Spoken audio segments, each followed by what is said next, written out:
All right, good morning, everyone. Thank you for your time this morning. We realize a lot of you who are interested in rebuild or are looking into possible way of rebuilding still are missing lots of information about what's coming up. In light of that, we figured that we put together a presentation today to speak to you and let you know from our experience what are some of the next steps that you should be expecting. By doing so, we hope that we will empower you to make informed decisions about how you will move forward. So we're going to present a balanced perspective on the prospect as well as the kind of the challenges of rebuilding so that you are aware of what's coming up. Many of you are in a situation, very difficult situation. We completely understand.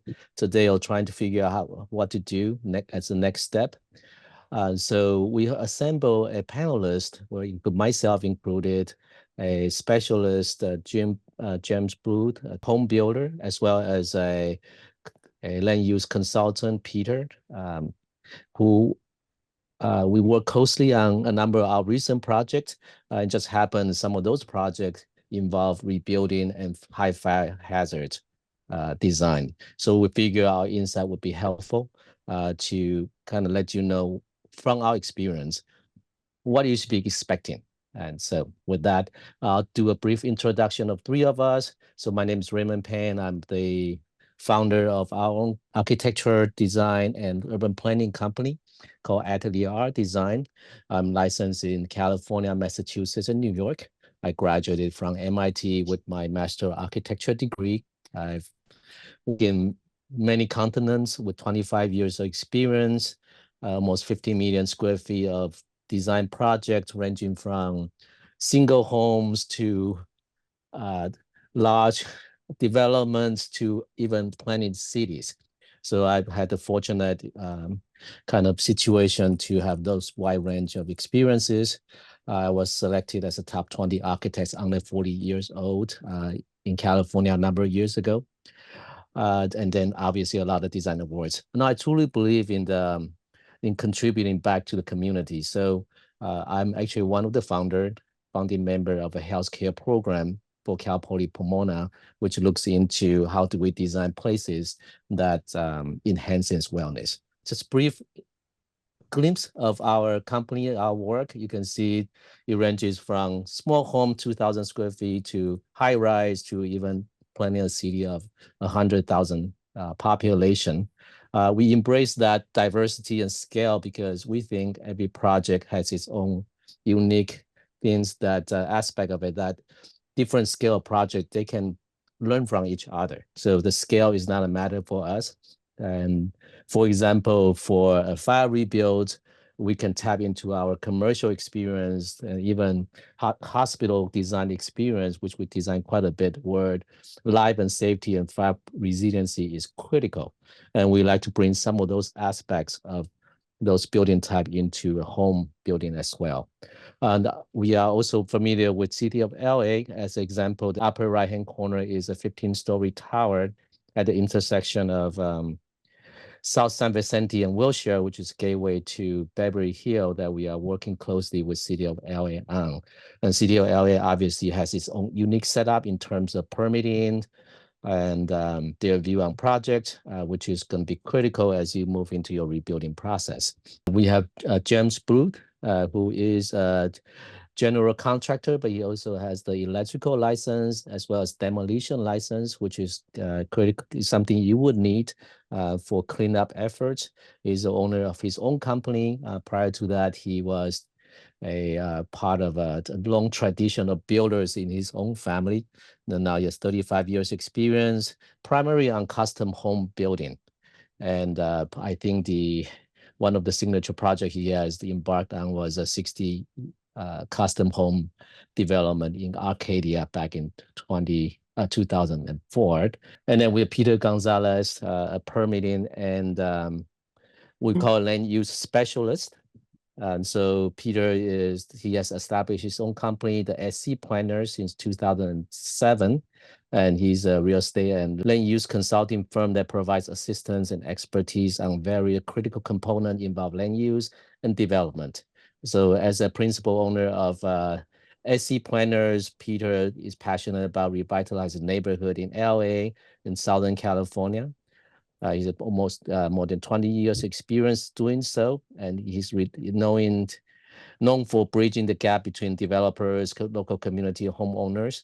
Peter prides himself in taking extra steps in meeting the local neighborhood councils and community members before every project submits.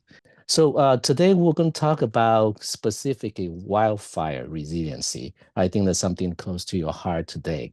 And you'll see on the left side of the screen, there's a tab of major topics we're going to cover today. So from right now with the overview, so when it becomes black, that's the section where we are on. The next, we're going to talk about site cleanup. Then we'll talk about permitting. Then we'll talk about tips on resiliency design for fire against wildfires, and then we're going to open up for Q&A. So as architects and designers and builders, resiliency is a much wider term beyond wildfire. So it involves such things as mitigation recovery from earthquakes, flood, hurricanes, tornadoes, drought, even tsunami. So as a designer, that's what we think about when we think about resiliency, as we think about building design. And all this is really to protect us and protect the sustainable resources such as our infrastructure, utilities, food supply, services, energy, water, and raw materials. So those are things we think about. But today we're going to be only focusing on the wildfire aspect of resiliency. With that, I'm going to have Jim start his section and on site cleanups and what to look for. So first, we have the opt-in, opt-out option.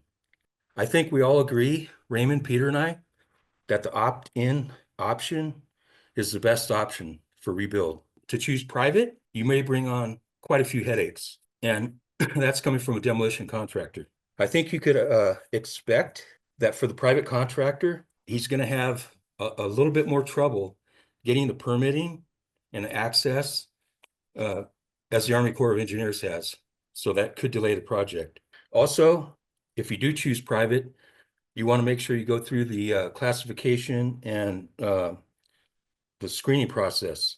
So any demolition contractor or cleanup crew for phase 2 should hold a C21 classification on their license, which is demolition. In addition, the contractor should show proof of bond, liability insurance, and they have to have a full understanding of the logistics of the haul off. I expect the congestion to be pretty much a nightmare with Army Corps and trying to get private contractors in.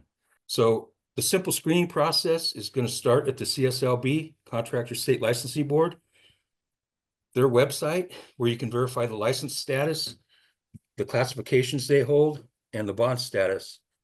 And if you do choose private and you meet with the contractors on site, you may want to ask for a copy of their pocket card and their ID to make sure that it's, a legitimate contractor, not a scam.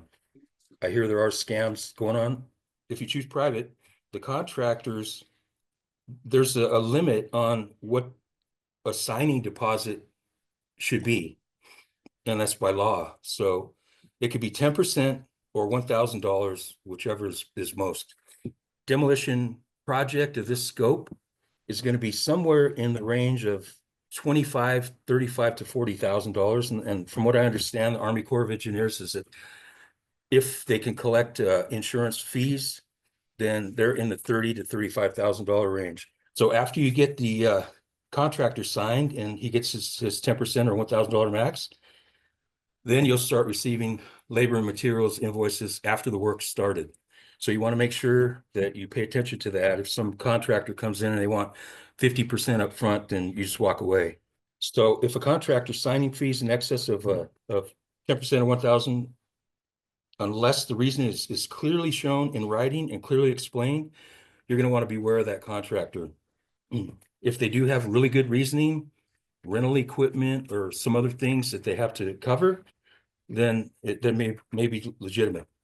So for the cleanup process, logistics, and this is also for private, demo and haul off, there's some factors that are going to play into the process, and they're big factors.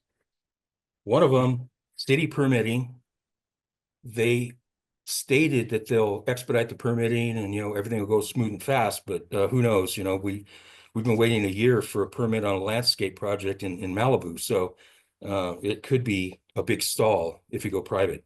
Army Corps, they're just going to set up and they're going to go through the neighborhoods, demo, haul off, all that work. And then if they can get the fee, they get it. The second is the availability of rental equipment for private. Due to the size of the disaster, rental companies are going to be short on equipment.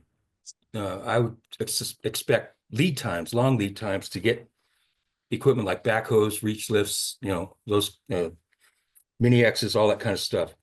So expect if you are choosing private, talk to the contractor, make sure he has his own equipment or he has something reserved. And the third is the availability of the authorized haul-off trucking companies, because they have to be authorized by the county or the city or the Army Corps of Engineers to actually pick up those phase 2 loads and haul them off. And if you don't have access to one of those trucking companies, then that's another big problem. So for sequencing for private, your contractor is going to need to get all the BMPs in place for best management practices, which are going to contain the debris. And they'll use materials like the wattle, the temp fencing, shaker plates, safety guards, all that kind of stuff based on your property or what it might need. You're going to want to ask them that question. Are they prepared? Do they have access to all this stuff? And following the BMP, which if you get all your BMPs in place and you get your inspection for haul off, then it's going to make it a lot smoother. If they come and inspect and the BMPs aren't in place, then first thing they're going to say is, get your BMPs in place and call us back. So it's a delay right there. Second, all the debris that's going to be hauled off privately, it has to be sorted on site and documented. All the haul off or the agencies are all going to require that documentation because they want to know basically what's being hauled off and, of course, the destination, where it's going. So if the authorized haul companies have been retained, at that point, the contractor can begin the site cleanup. And all materials hauled off have to be documented, including what type of material, the amount or weight of the disposal, the destination, along with the receipts. So they're going to have to manage that carefully. So the process can be challenging, and that's the main reason we recommend using the Army Corps. On top of that, the no out-of-pocket expense is probably another factor to consider. I understand the Army Corps is going to go after insurance funds, but that'll be after the cleanup process and, based on your insurance. I'm in a high fire zone. I just got an insurance cancellation notice. So, Southern California has a big problem right now. Everybody knows it. So then we move into after Army Corps. So once Army Corps pulls out, there's still site work that's needed by the owner or property owner. And that could include any debris outside of the scope completed by the Army Corps of Engineers. Now, this work can be provided by a GC or possibly even, some crews that you hire, but it's probably best if it's supervised closely. And that may include soils removal, additional foundation work, a swimming pool shell, outbuildings, vegetation, etc. So after the Army Corps is finished, your site still needs a good assessment to see what more work it needs. Basically, what we recommend on utilities, that's a big black hole. Nobody knows what's going on with utilities, what the property owners are going to be responsible for. I know Southern California Edison is moving on with infrastructure, with underground utilities throughout the area, but we'd be facing a connection fee on all utilities, because if your property was completely destroyed and the Army Corps goes through and pulls the foundation, then your utilities are damaged. So they're probably going to have to be replaced out to the street. And that includes water, power, gas, and sewer. So one of the big questions is, will there be fees waived on any of this? What we do recommend is consulting soil engineers while your cleanup work is in process. And that can even be during phase 2, if it's the Army Corps of Engineers. The soils engineers can still start their pre-work, their paperwork, and that sort of thing, and get you on a schedule. The second point is consult with the local utility agencies or have your contractor consult with them right away, because you need to learn exactly what you'll be responsible for when all these reconnections happen, because I'm a contractor. So what most property owners don't consider on new construction is utility connections, and they can be costly and timely. So typically for Southern California Edison, which I don't think this delay will happen in this disaster, but it's basically a 6-month lead time to get SE planning out, to draw the plan, to route the new wire to your panel, and that's 6 months you can't afford. So my recommendation is immediately contact the agencies or have your contractor do it and find out, get all the information you can, and start that process right away.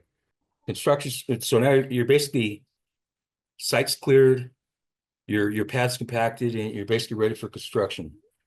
So basically, number one, beware of the really low estimates with the big deposits. That's a giant red flag. Some important factors that are going to play into the rebuild cost that'll make it difficult for a contractor to provide an accurate lump sum estimate are going to be the subcontractor rates. Just due to the demand, subcontractors by nature have a bad habit of rushing to the most money. So that could create an issue, or they'll increase their rates. Basically, I think a GC is going to have trouble lump summing what subcontractors will be charging until the process gets underway. And then we'll have a real good idea. Secondly, materials costs. We already see increases, and I believe they'll increase substantially. Third, lead times probably will increase for both subcontractor and materials. And then fourth, we have this tariff war going on, which is going to cause problems. And some materials are going to become harder to get.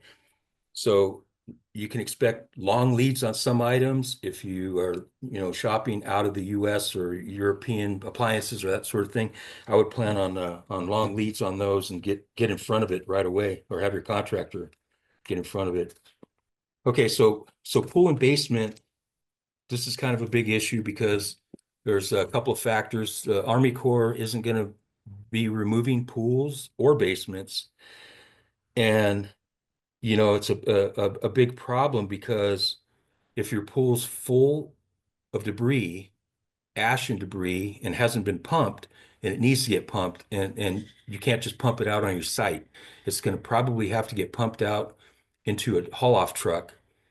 That can be costly. Hopefully there's some haul-off trucks that are pumping for a low rate because of the disaster. But for sure, if you have a pool and it's sitting and it's full of wastewater and ash and dirt and mud, get it cleaned out. Even if it's empty, which pools aren't supposed to remain empty for very long, but get it cleaned out. And we recommend that you consult a pool contractor versus a structural engineer. Pool contractor is probably not going to charge you to come out, do an assessment on your pool condition. There may be cracking because it's sitting without water. That's typical. If it's been empty for any period, it'll start showing cracks quickly.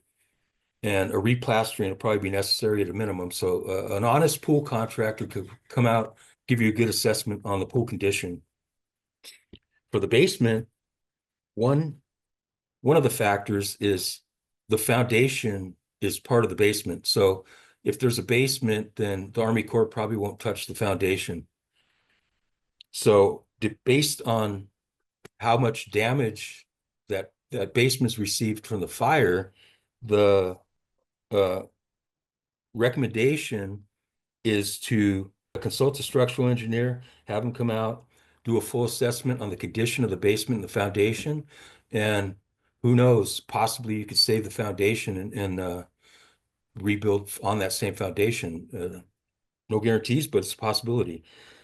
Um, if the foundation seems to be in good condition, the engineer will likely have to provide a stamped inspection report stating it's in good condition for the rebuild and submit that to the city. And then building and safety will take a look at that. This is a property in Malibu. It was affected by the Woolsey fire. And the remediation work we performed included a complete interior decontamination of fire ash and debris. The structure was saved by the design. It has a metal roof, plaster, concrete siding, and glass, all fire-resistant materials. So 3 properties around this one burned to the ground, but this was saved, and it didn't have rooftop fire sprinklers. It just was resistant to the fire. All the exterior landscape and drainage was completely destroyed and needed full remediation, including the rebuilding of a large city-managed catch basin and a drainage creek. So basically what happened was the fire burnout, all the vegetation was gone. Then it rained heavily. The mud flow came down the hillside and it just destroyed all the drainage. So we were able to rebuild and improve the basin size and the drainage creek size and all that. We replaced all the landscaping, and during that process, we actually were able to include many upgrades, patios, those sort of things that weren't there previous to the fire. So that's something to consider. But that actually was one of, I think, 78 properties that burned in that Woolsey fire that was affected, or probably hundreds, but one of them that we took care of the remediation on. I'll turn it back over to Raymond. Yeah, thank you, Jim. Yes, and that project Malibu is actually the example of I think second to the last project recently that Jim and myself, my firm, and Peter worked on. So Yep. people may be able to offer more information on how he had uh, maneuvered the whole difficulty of the not the rebuild, the whole cleanup, which is quite a drastic event by itself. All right, and now we have Peter, who is going to take you through the rules so far for permitting, if you choose to rebuild, and some of the things we will watch out for, and also the path to rebuilding. Go ahead, Peter. Hello, everyone. Peter Gonzalez here with SC Planners. I'm a land use consultant, been working in the Santa Monica Mountains and Angeles Mountains, San Gabriel Mountains for over 20 years. For better or worse, I'm very, very familiar with the fire rebuild process. I've been through several fires in the last several years. I've worked closely with families. It's very heartbreaking. We're here to help you to try to get you back into your homes as quickly as possible.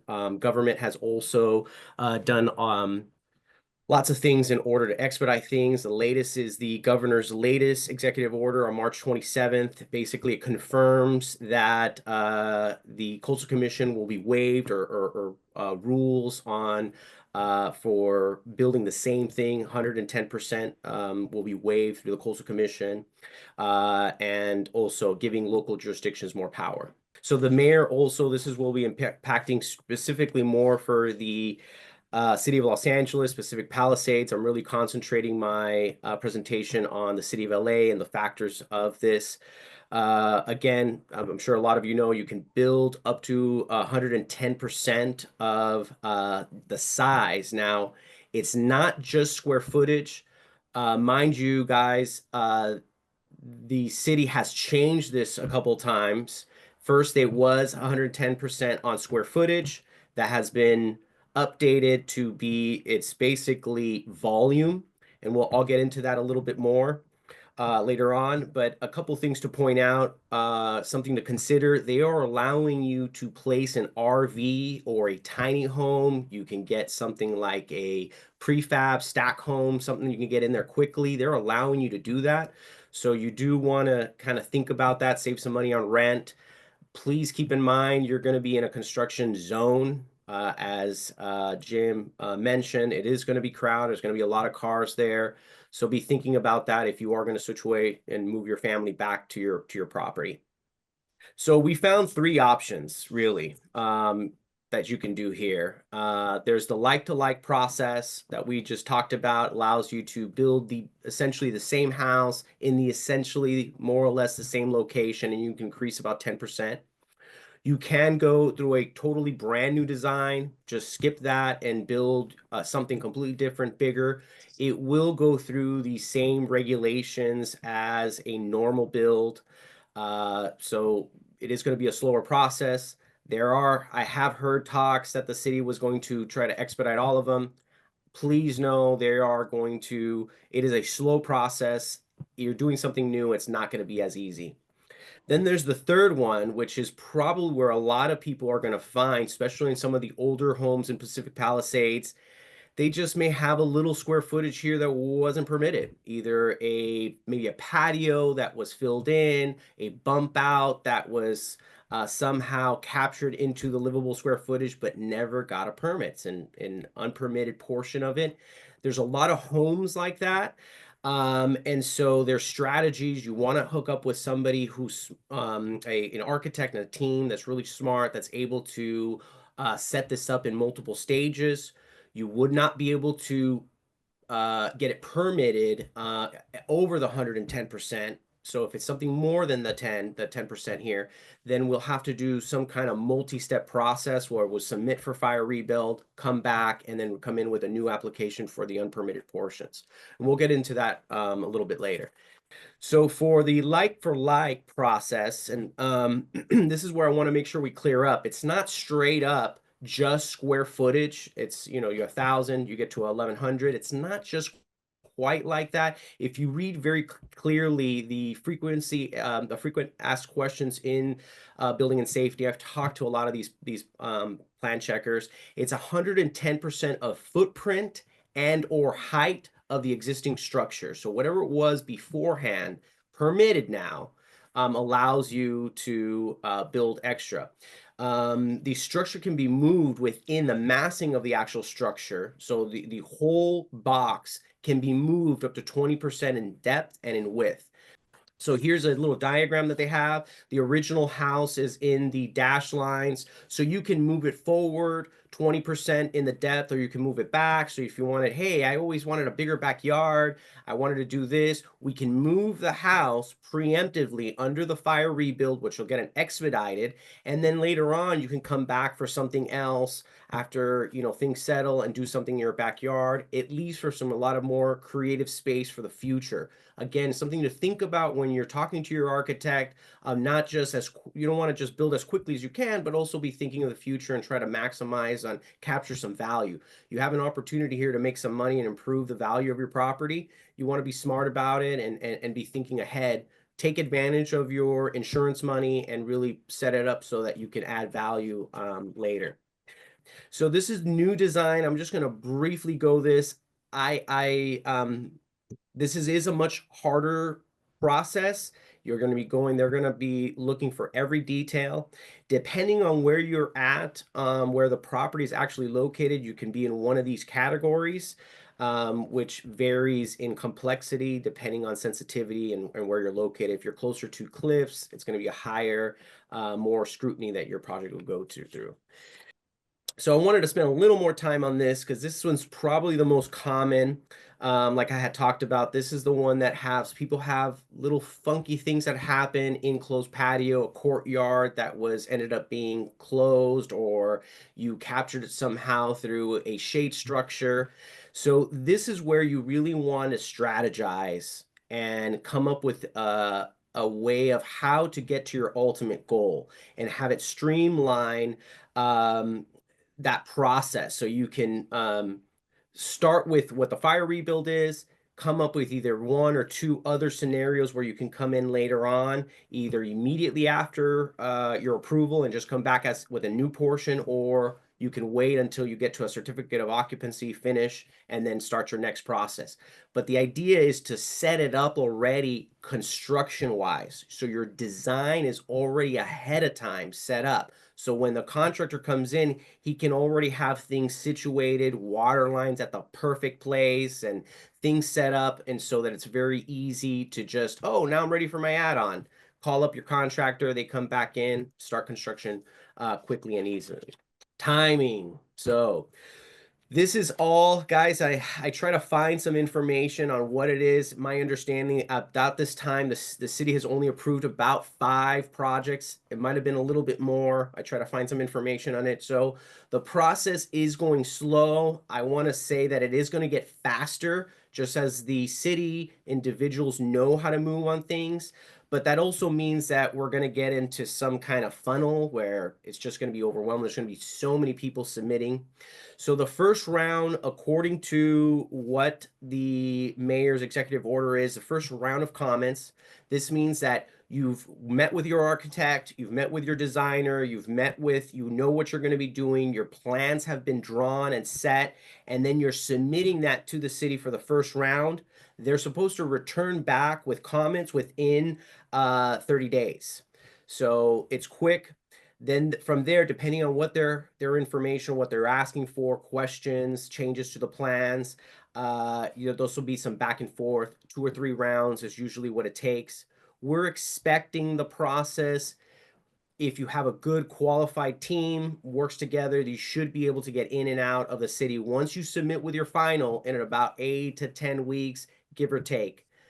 Some projects are going to be complicated. You're going to have pools or setback issues, things like that, that may add more to the time. So just keep in mind with that. If you have a new design, please keep in mind, I've been working in the Pacific Palisades, as some of you guys that have built for a while. The process before even the fires or any of that was taking at least somewhere about 1.5 to 2 years. This is just to go through the permitting process. That's not construction. If you're familiar with this, it's just a slow and process to go through the coastal zone. This is specifically in the Pacific Palisades and the Venice areas that are dealing with the coastal zone. Fees. So fees under the executive order are going to be based on an hourly fee. That's kind of nice. If you have a complicated project, then it can add up a little bit more. But in general, most projects are going to come out cheaper dealing with this hourly rate basis. So the city is going to estimate how much you're going to do, or they'll send you an invoice as you go through your permit process. Various departments within the city have waived their fees. Urban forestry, school fees have been waived on any of the old portions. New portions are still going to be expected to be paid. So if you go over the 10% over your original, sanitation fees. The other thing is, guys, make sure that your insurance company look through your paperwork, because they do refund you some of that. You can get some reimbursement money on that. Keep that in mind. Also, what they call it. So make sure that you use the same name, what your insurance policy says. They cover building permit. Make sure you write building permit. This was a building permit, not a grading permit or what have you. Make sure to just, it's something kind of, I found like, well, it's the same thing. Make sure you use the vocab that your insurance they don't, most of the case managers or processors for the insurance are just, they're looking for it. You got to just make sure you have the same vocab. Considerations. So this is a really important one.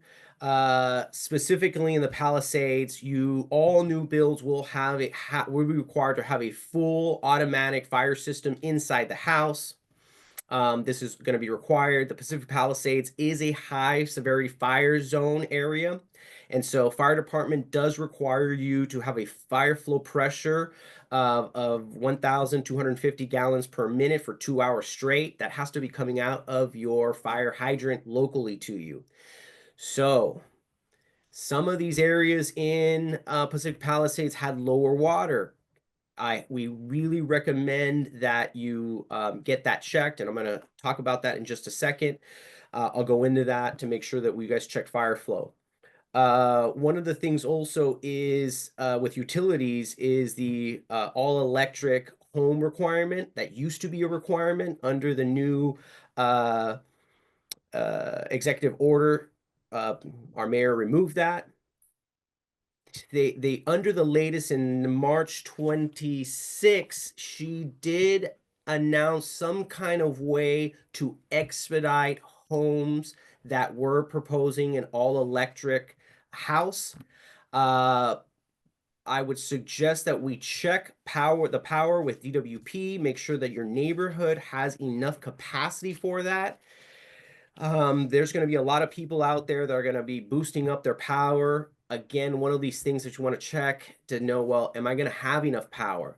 Things to think about is the rolling blackouts. Solar panels are going to be required. That is a requirement that you will have to have that installed. So you may want to think of a backup system to have there, maybe battery powers, things like that. So this is the site preparation. So this is something that we may want to do while you're beginning your design of your house, working with your architect, you're working with your contractor. As you're going through this, we want to make those decisions. If we talked about how to move your massing, where's going to be the best massing? Is it going to be in the exact place? If you are able to save your foundation system, that does save you quite a bit of money. And so your house is going to be moving. You're going to be using right on top of the same foundation system. And so part of that'll be easier to identify the locations of where your build is.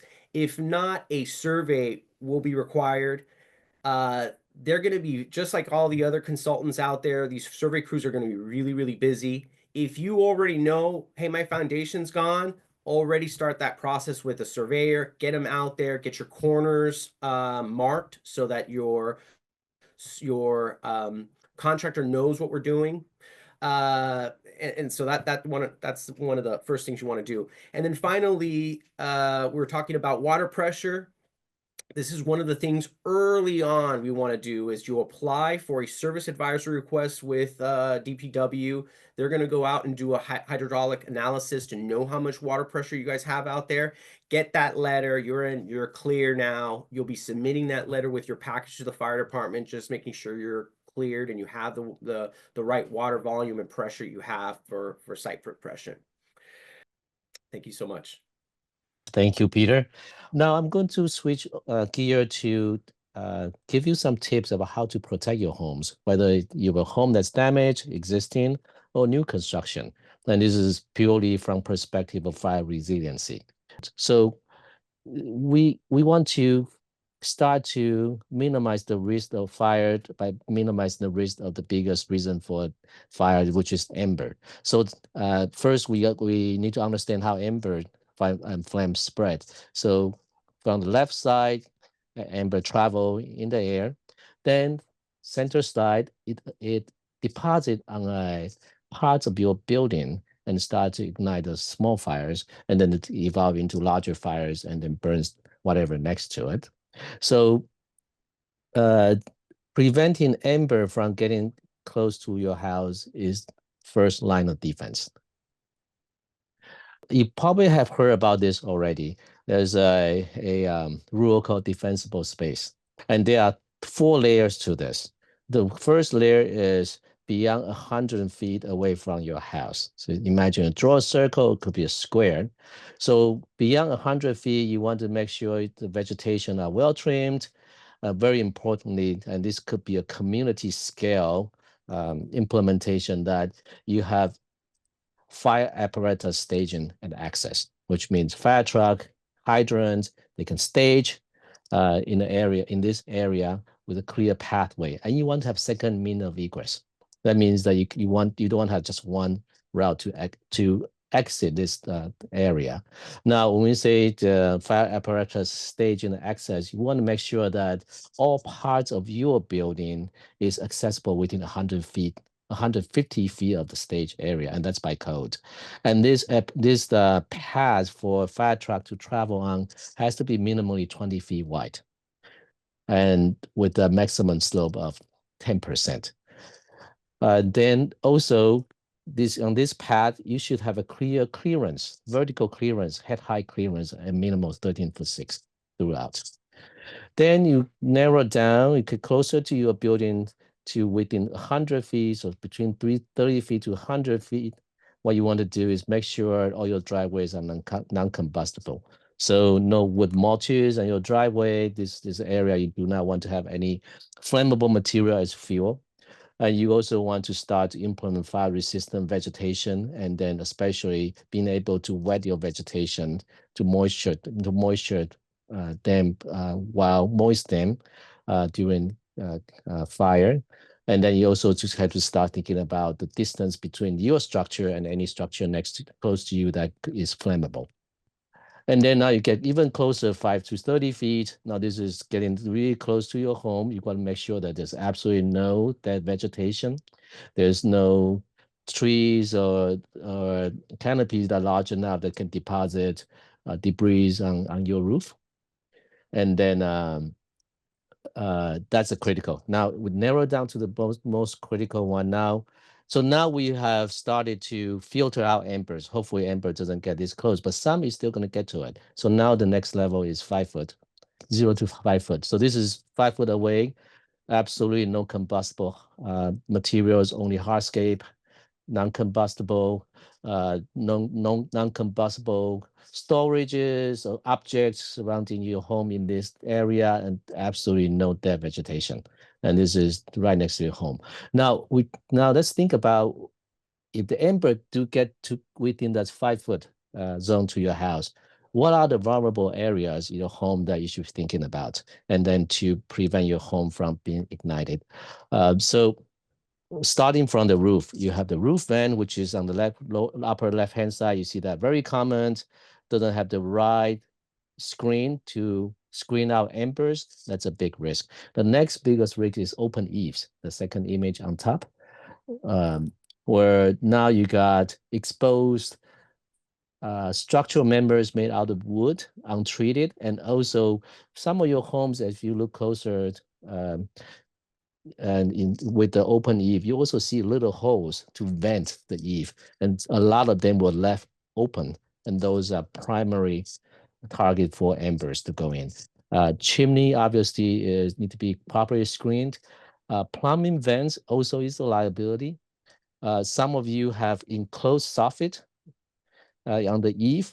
That's a good idea being enclosed, but if the vent is not properly designed, that's also a liability. And your gutters, not last but not least, the gutters, deposit on gutters is critical to remove. And also on your walls, now you put the openings. We call openings, could be window, doors, or vents.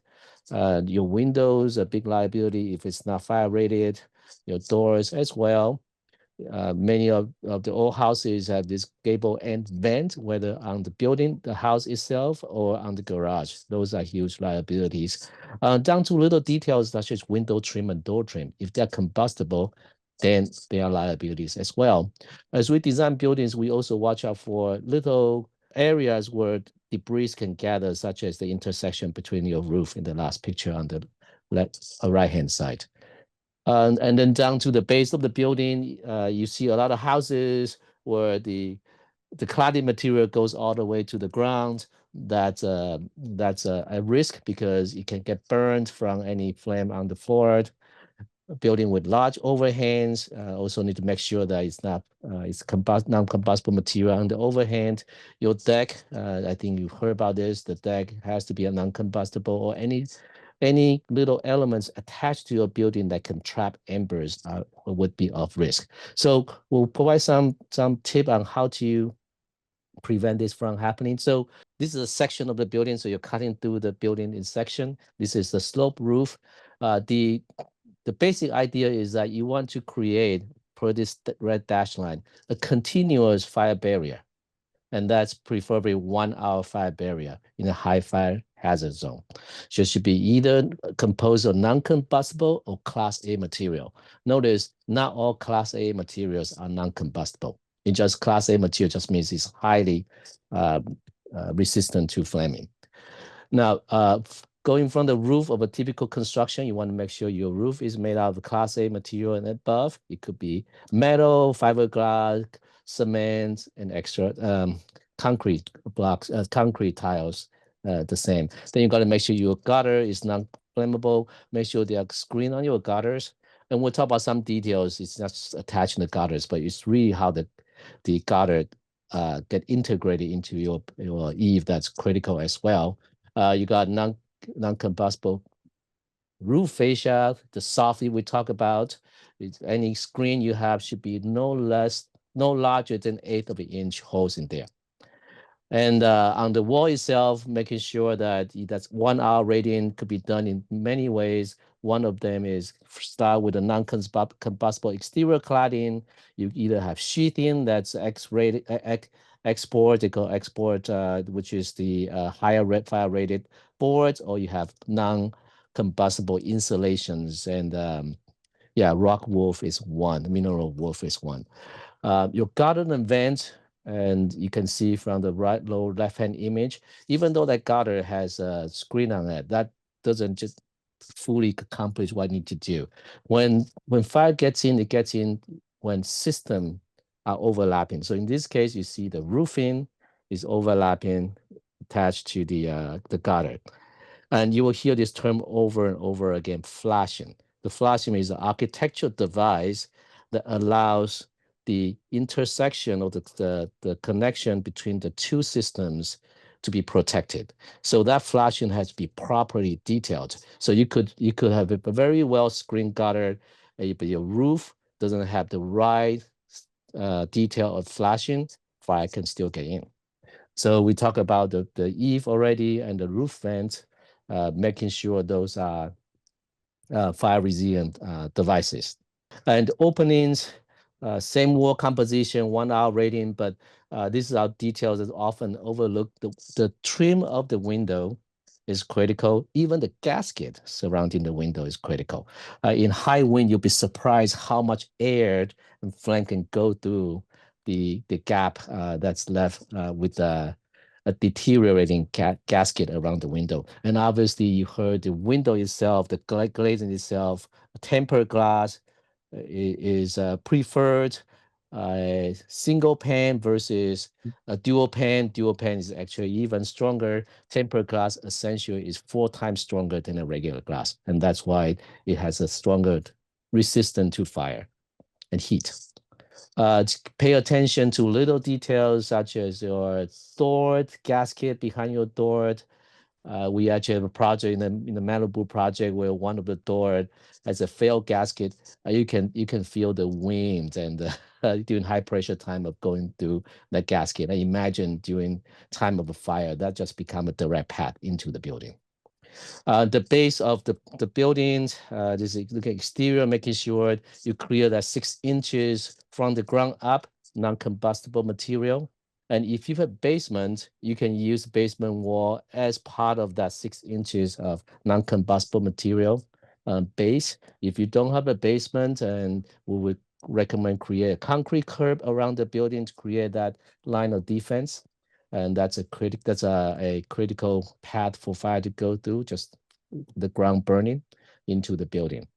I'll give you a few examples that this happened, Jim, and we work on is in Bradbury, high fire hazard zone. There was a fire a number of years ago in Bradbury, actually burned very close to the house. House escaped undamaged, primarily because we have established a very well protected defensible space around this. So this house is composed of metal roof, non-combustible wood cladding, so not all wood are combustible, plaster wall, stone tile wall, and dual pane glazings. And you can see some of the details we implemented for the eave. On the left-hand side, we use this more linear looking eave vent, very durable, integrate throughout the building. And you can see on the right-hand side, the building exterior, all the elements attached to the building are non-combustible. Stone walls with CMU backing, all the supporting structure for the canopy is steel, the base, there's no flammable components to it. Now we talk about the vents. This is the vent that we use. These are the better type of vent, including for roof for all your venting, including the chimney. That's actually a more secure type of chimney for your fireplaces. Yeah, so that completely enclose it. Now, a fire-resistant house doesn't mean it's ugly or just looks like a box. In this project with pavilion back there is composed mostly of glazing. And so you can still create very elegant solution, large amount of glass, and experience even with all these interventions for fire resiliency. This is just a few shots of the interior of the spaces. We actually carry the non-combustible wood. The inside translate into a normal type of wood finishes. Another project that we work on recently completed in Malibu is this 12,000 square feet home. And we want to use this project to illustrate not all roof is the same. You may be interested in flat roof. And this is a perfect example, large flat roof with large glazing throughout. Now, because we use the flat roof design in the way that achieve a really high insulation value, by doing so, we actually eliminated vents. So we eliminate a risk for the house by understanding what is required by code to eliminate it and eliminate that risk. On this roof, we also have sprinkler systems throughout on the roofs in case of fire, and the sprinkler system is tapped into the pool. So in case of fire, the owner can turn it on and then the roof will be sprinkled.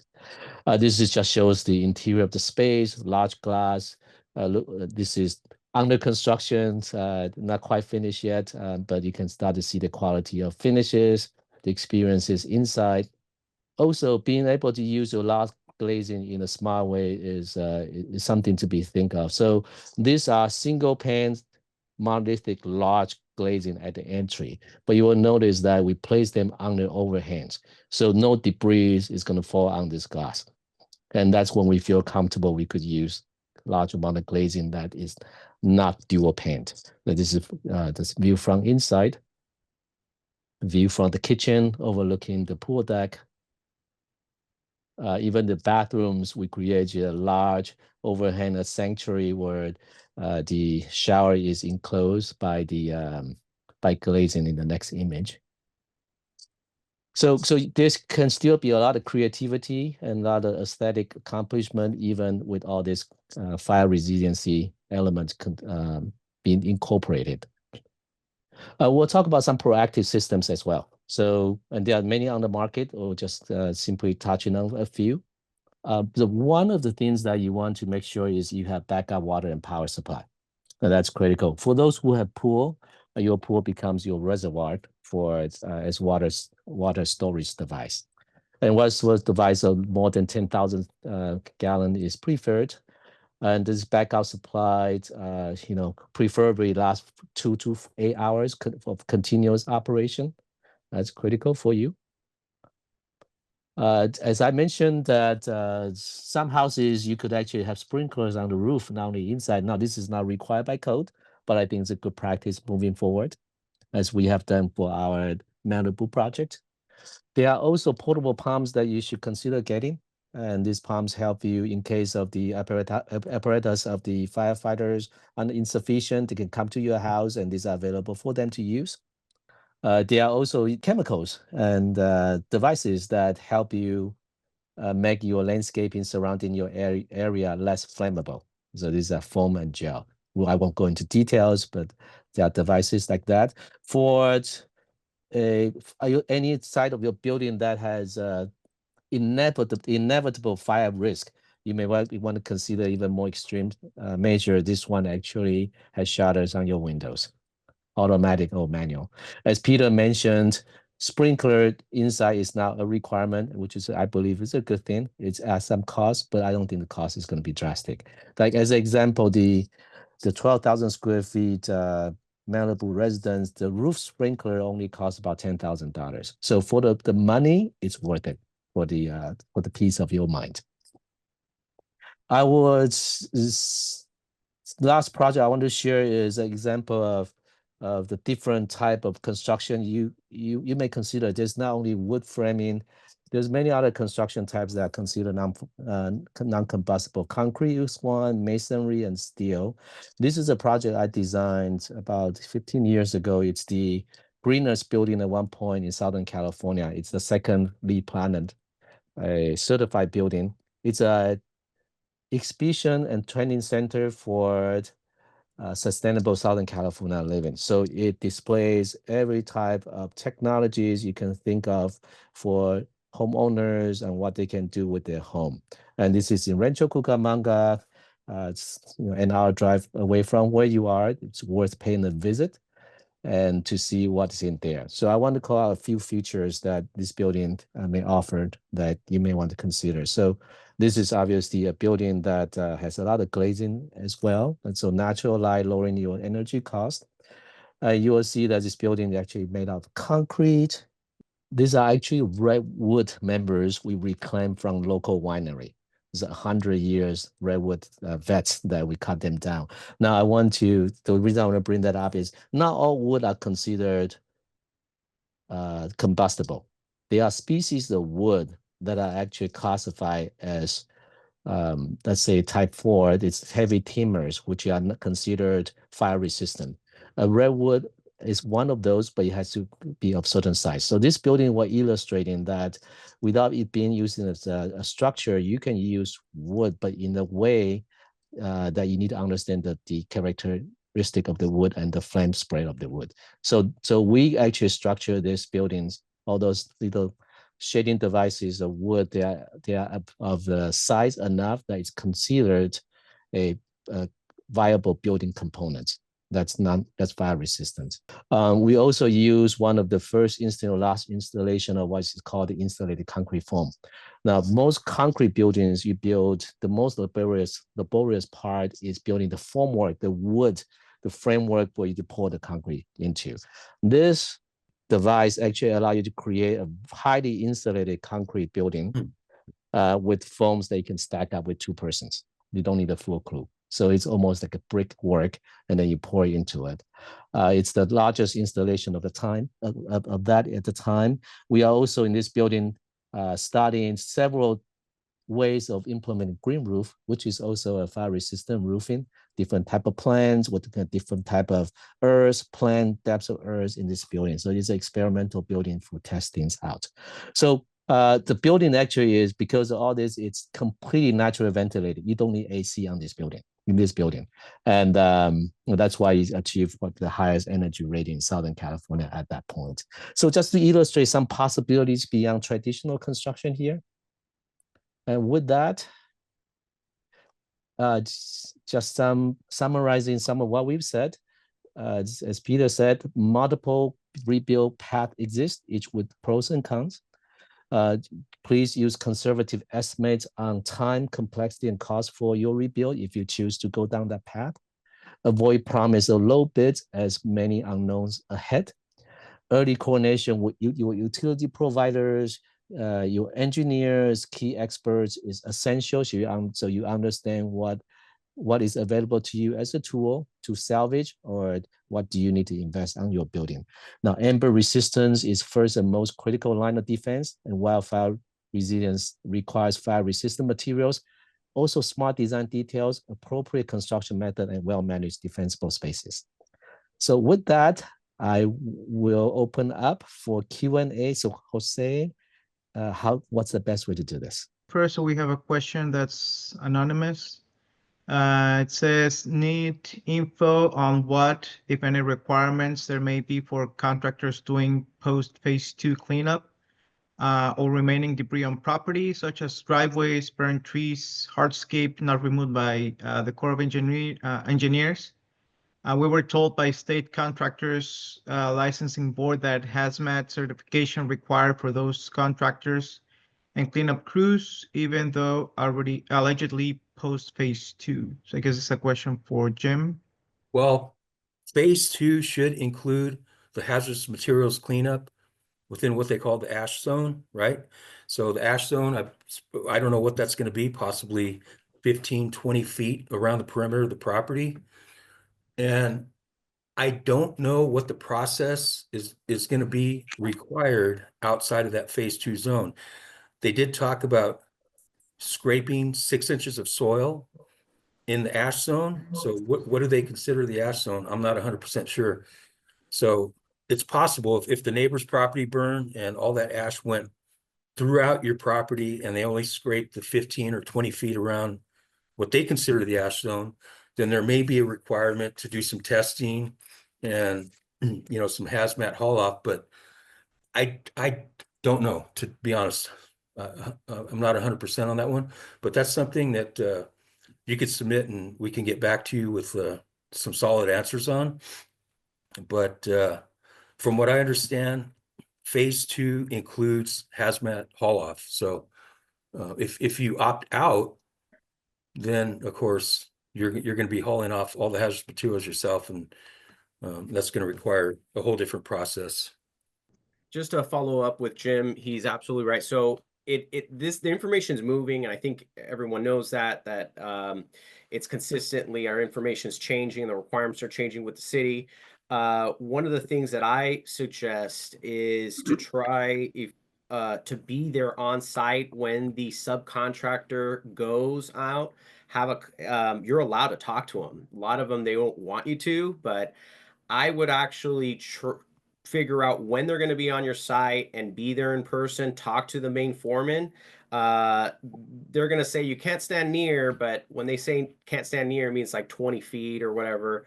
But I would suggest people be there to kind of coordinate with them and understand, especially if you're trying to keep some of your foundation systems and retaining walls or stem walls. That's real important. So we have another question from Kanika Kim. It says, can you please repeat the Sustainable Center again in Rancho Cucamonga? Yeah. So we'll send you the video later on in case there's anything that we overlooked. But it's called the Frontier Project. It's sit within the campus of the Cucamonga Valley Water District campus, which is in Rancho Cucamonga. Next question is from Mireille Kagawa.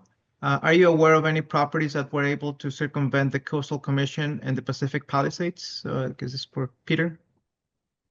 Well, not specifically, but so it is under the governor's executive office that you there is not going to be a review through the Coastal Commission. So there is not. So as long as you're building like for like under the rules, they're just avoiding Coastal Commission altogether. If it's a new build or something that doesn't meet the like for like, you will be going through the exact same process as always been set up prior to fire. Thanks. So we have another one from Halte Stoppel. Was the smoke decontamination of the house in Malibu successful? And what did it take to make the house safe and habitable? Also, did the insurance pay for the upgrades of the house? This is for Peter. For Jim. Yes and yes. The insurance company, they did include, well, they just put together a flat rate for the payments on the damages. And because we were able to save some costs in construction, we used those funds to do the improvements. So yes, the insurance funds did end up paying for some of the patios and so forth that we added. Just to kind of add a little bit so that decontamination in this house, as you saw in the pictures, it was saved. There was issues with landscaping. The landscaping burned throughout. We had a lot of drainage problems on the exterior of the building. The inside of the building, the main problem they had is in regards to the air conditioning. The vents, the type of vents they had were the accordion type. And so all of those had to be removed. Unfortunately, they can't be cleaned. If you do have the steel, hard, rigid ductings, then they can come in and clean those easily. They steam them and take out all the contamination. So in this particular house, they had to do is remove the entire and replace the entire duct system and air conditioning system. And then that cleaned up and decontaminated the whole. The homeowner was really had young children and was really afraid of that. We had testing done afterwards, even in the carpeting, and just to ensure that there were no remnants of any kind of contaminants.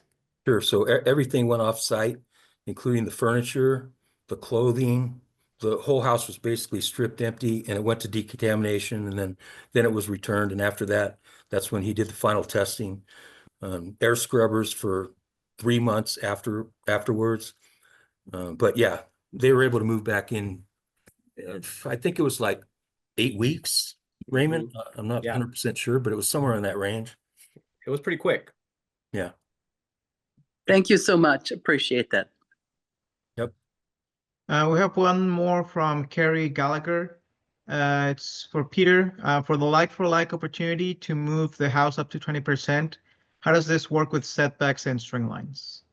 So in the diagram, if you see, so they have it color-coded the setbacks already. So in blue is the front, yellow on the sides, and green in the rear. So basically, you can move around the massing of the house within the allowable developable area. So you can't move it to encroach into the setbacks. You can't make so if it was already, your house was already like that, already had an old legal non-conforming status where you were already in a setback, you'll get to continue that use. So you can still have that legal non-conforming status. You just can't make it any worse.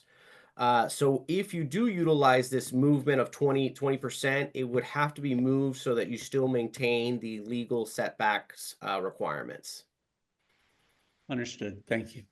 Thank you. Understood. Hi, I have a quick like-for-like question, which is I had an unpermitted ADU before. I mean, it was a converted garage studio apartment situation. Do you know how that factors into like-for-like? Like, can I include that in sort of the baseline percentage? When and the reason I ask is I had a 1924 house, a tiny house on a big lot.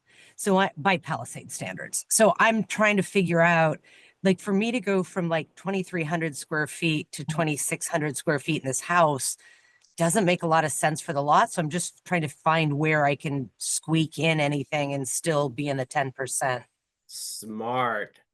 So I would probably have to, I'm going to give you a quick answer, but this would be something that we would sit down and really kind of, so I'm assuming that you converted your garage into habitable space. Is that what you did?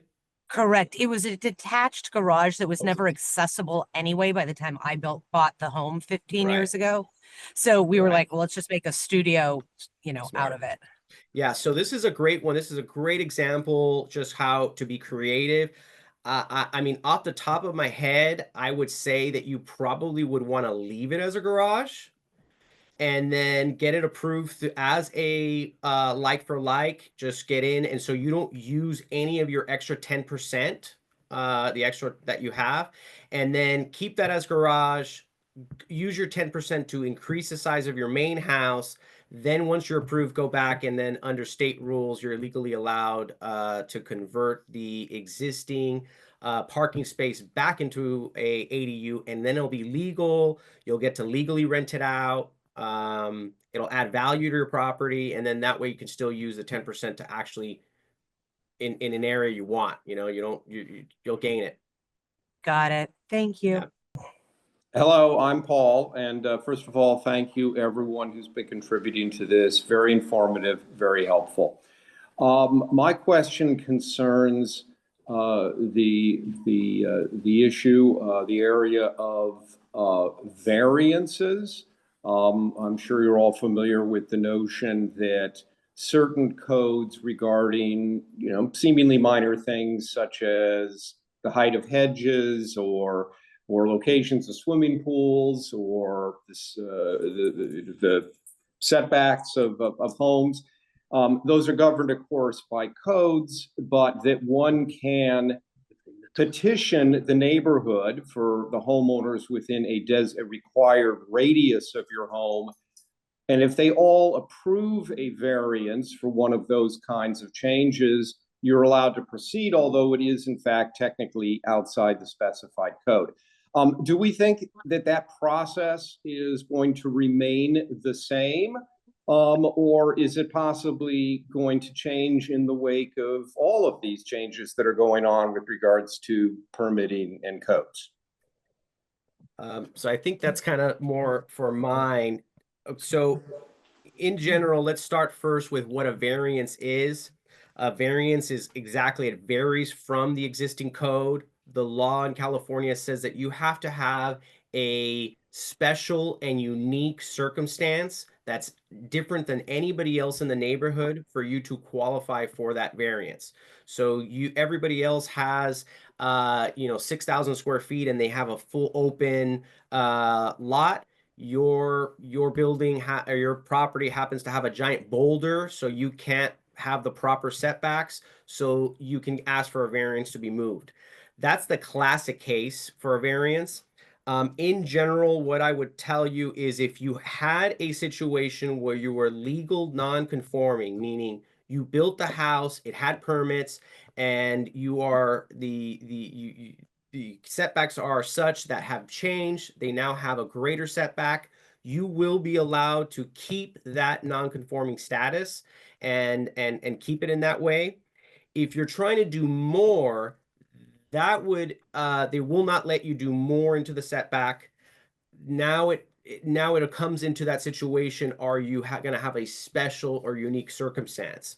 You specifically taking the rest of your question, if the neighborhood in general, now we're talking about like you got all your neighbors together and everybody on the street wants to move their house forward as a prevailing setback. Hey, it used to be everybody had their house 35 feet back. Collectively, we're all deciding to move forward 20 feet.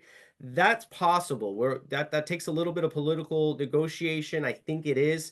There are talks. Now is if there is a time to do it, it would be now that is possible, and that would require some political movement from your local council person.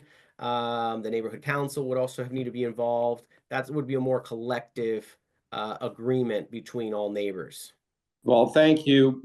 Right, and it's a process. Just to add on to that, as a process for variance, I think you will need to get planning commission approval to do that.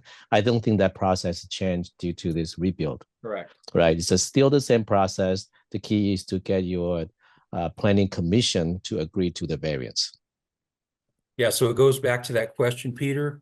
What's the verification process of the properties previous to the fire? Who's managing that? And what, there has to be a process, but I haven't heard anything about it. Yeah. Jim, you brought up a great point. So this is something I've dealt with for many years. I've had a lot of experience with this. This is where it's like, I've been living in my home for 25 years. I always thought that room back here was permitted. I'm paying taxes on it. What are you telling me? It's not legal.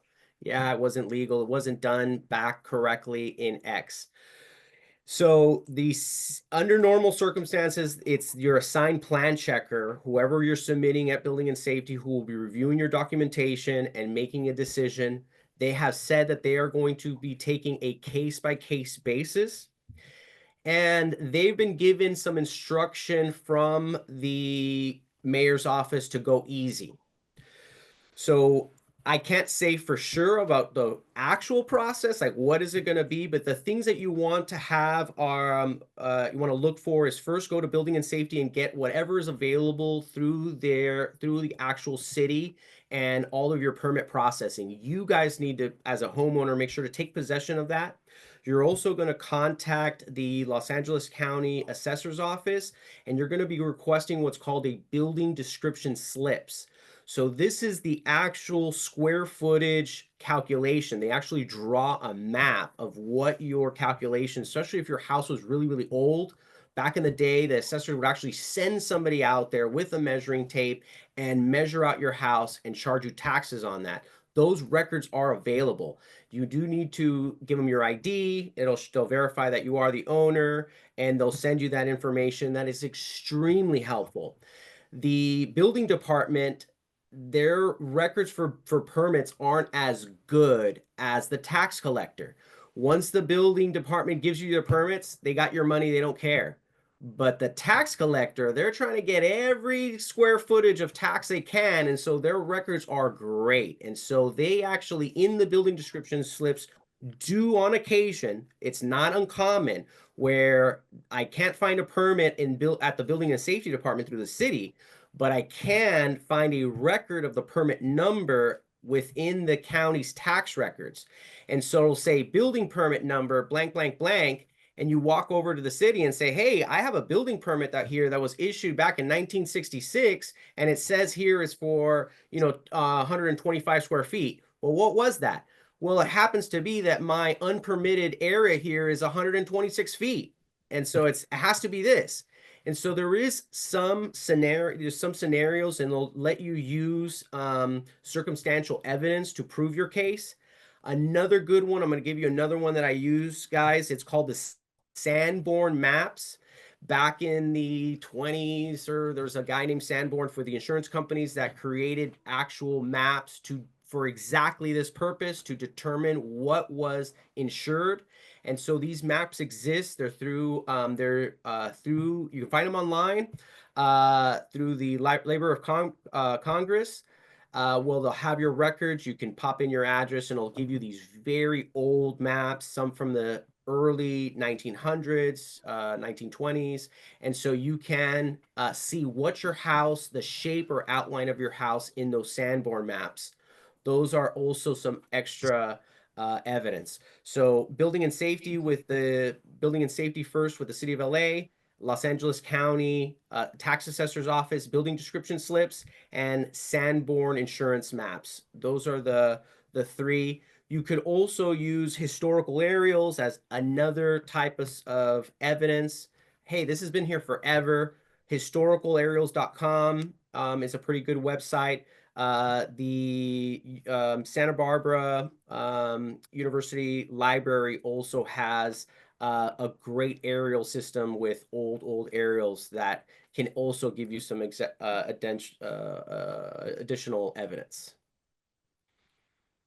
And we have another one from Daphne. The mayor said earlier on that building permit fees would be waived. We now understand that the fees may not be waivable by the mayor because some are state and county fees. Is that the reason for delay on the response to petitions people have submitted regarding waiving of fees? And can the governor, county, or state legislature address this? This one's a big one. So I checked, and it's within the city's website under building and safety. The frequently asked questions, no, they're not waiving it. Building and safety is they're reducing it to an hourly fee, so that for every hour they're looking at, that's what you'll get charged. That's great for small projects where you can get in and out. But as of now, that they're charging fees. This is a political question, something you may want to write to your state legislature and try to lobby that. Great. Yeah. So keep in mind that we'll be, for all those who registered, you'll be receiving an email from us with the link to the video. Please feel free to reach out to us if you have any further question. And we hope this has been helpful to you. Again, our heart is with you, and we're doing this on pro bono basis. And if there's any question, feel free to send our way. And if you need any help, we're here to help as well. Thank you so much, everyone. I understand we ran over the time a little bit, but hopefully it still works for everyone. Best of luck, everyone. Yeah, thank you so much. Thank you.